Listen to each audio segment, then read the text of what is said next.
Bonjour, bienvenue dans les serres du lycée horticole du Bocage à Chambéry.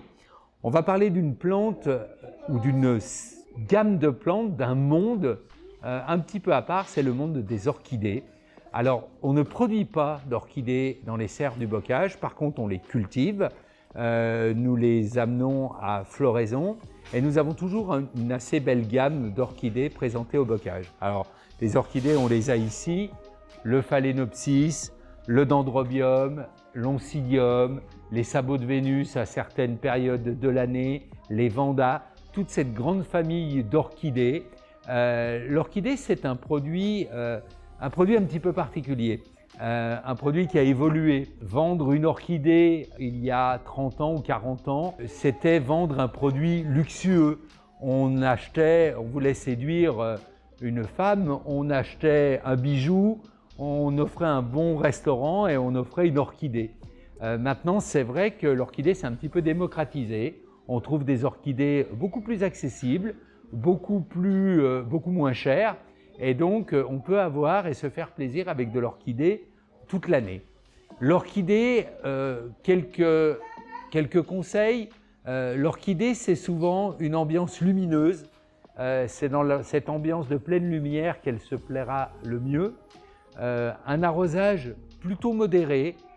Moi, je conseille un arrosage tous les 10 jours, quelle que soit l'orchidée. Il faut mieux qu'elle soit un petit peu sur le sec que toujours les pieds dans l'eau. Faire un petit peu attention quand on reçoit en cadeau une orchidée ou quand on offre une orchidée. Souvent, l'orchidée, elle est présentée dans un cache-pot.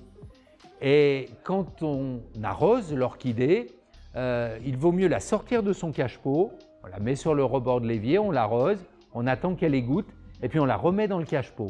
Ce qu'il faut se méfier, et c'est un véritable piège, c'est le cache-pot où on arrose, parce qu'en arrosant directement dans le cache-pot, l'eau reste au fond du pot et nous avons des racines qui sont toujours dans l'eau. Une orchidée, ce n'est pas du riz, il ne faut pas que ce soit toujours les pieds dans l'eau. Vaporiser aussi un petit peu son orchidée, eh bien, c'est bien, on recrée un petit peu l'ambiance de la forêt tropicale pour faire durer et refleurir son orchidée. Une fois que l'orchidée a fini de fleurir, elle ne peut pas fleurir toute l'année, donc c'est normal qu'elle ait un temps de pause, un temps de repos.